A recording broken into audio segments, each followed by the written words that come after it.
僕らから言っても肉屋さんから消費者食べる人じゃないですか。やで僕らが美味しい肉をちゅって作っとんでもどうなんやろっていうとこもあるんですよ。ここの稲垣さんとの売り買いだから、出していきましょう出していきましょう出していきましょう出していきましょうよ。だってそういうの出していった方が今度買う人はさ、あこんだけ牛屋さんはこうやってこだわっとんねやってしていった方のがブランドじゃないけど価値観は上がってくると僕は思うんやけどね。そうすると売りやすいと思うんですよ。僕もね何でもいいで牛買うとんのと違うみたいなね。今からでもそういう時代になってくると思うんですよ僕らは全く素人でわからないですけど、生きてこうやって動いてる時ね、この牛はええ牛やこの牛はちょっとなっていうのはもう見てわかるんですか？僕が見ていいなって思う牛はよくお肉が入ってるとか出来上がってる。昔ながらで言うと油ケツの腰油って油とか紫って言って首の下が垂れとるよく入ってるとか、背中があんまりモコモコしてると油が熱いとか、そういうのは見ますけど、今はもうそこで評価しないんで、枝にしてからの評価なんで、今見るのはもうこんなぐらいで出荷できるかなとか。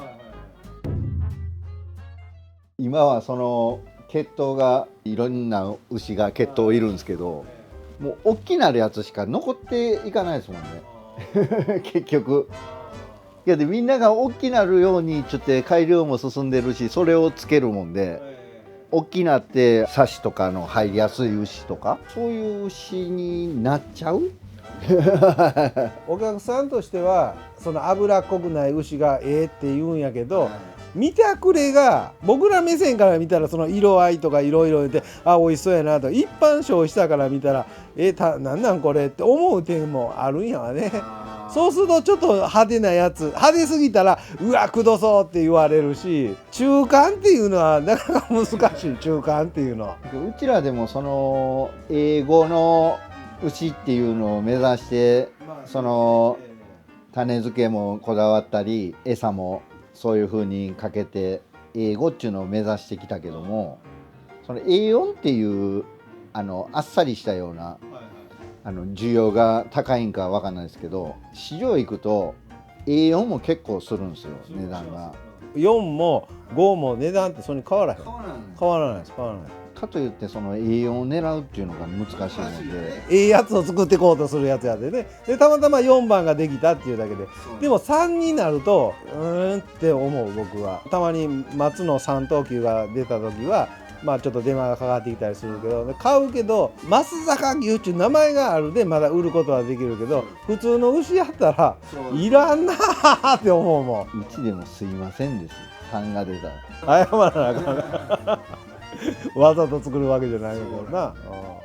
でも昔は5ってなかなかね、そんなになかった。平均すると4の上をみんな好みよったから、今と昔と比べたら、ちょっと牛の大きさも違うし枝単価も違うし大変やなと僕も、みんな肉関係の人はみんなそうやって思うけど、英語が出るようになってきて、英語が出過ぎてるから余ってるじゃないけど、その単価が上がらんって思うんですよね勝手に。その中でやっぱし30ヶ月っていうこだわりを僕は持っていくと、油生姜融点がとか美味しいとか肉の味が美味しいとか言われて、ちょっと特化して、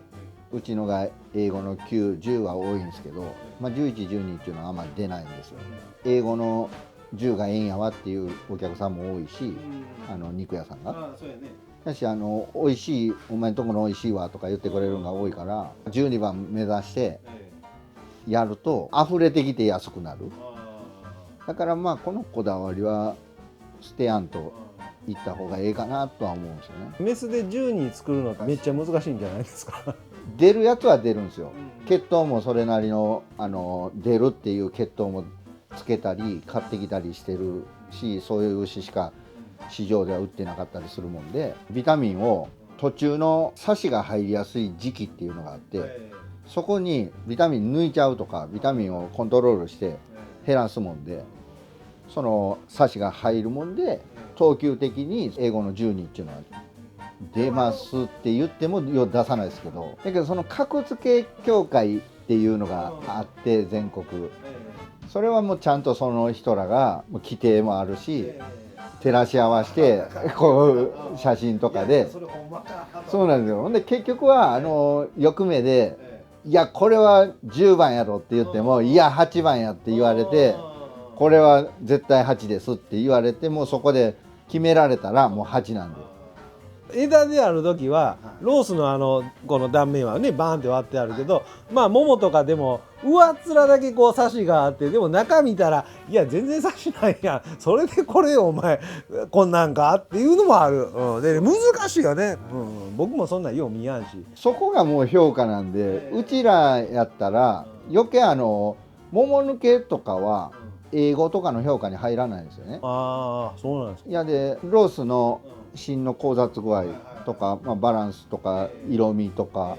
規定があるもんで、それで何番っていうのがあるんですけど、最近その肉を売りに肉屋さんとの話でこうその枝を見ながら英語の10やとして英語の10やでこんなもんでっていう話をすると、桃抜けが悪いからとかこの牛は桃抜けでとか他のことを言うんですよ。でそれは確かに肉屋さん目線で、それこそここのロース紙見ても桃まで抜けてて全部サシが入ってるとか計算して買ってもらうのか分かんないですけど、そこまで言われてもちょっと分かんないっていうか、桃抜けなとかは僕らも見ますけど、昔は軒先で売ってたから、稲垣さんとやろうとしてるのは牛を枝にして番手ロース英語や何番やっていうのを決めて開いたりするじゃないですか。昔はくくっといてその牛を見てこの牛いいな肉質良さそうやなでじゃあいくらっつって売ってたもんで、その時は見た目を気にするんですよ。あんまり油つきすぎててもダメやし、油はつくとこついてないとダメやしとか、形もそんなでっかい牛やとこんなでかい牛かっこ悪いらんとかちゃんと中身を見て評価して売買してるんで、そんなことはないですよ。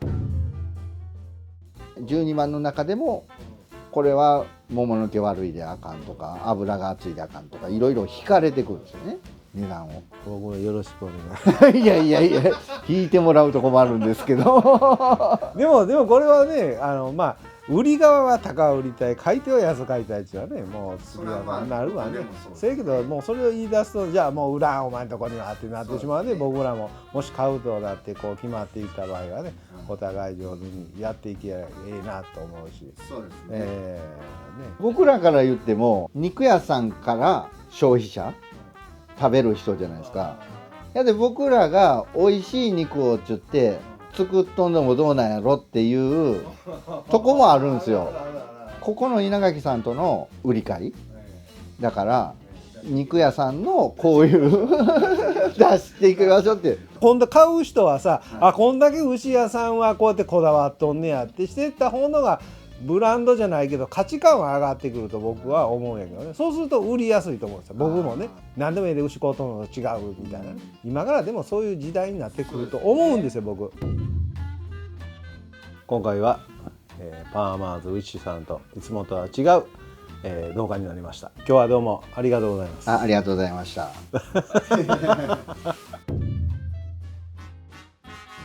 株式会社稲垣では LINE 公式アカウントの方で、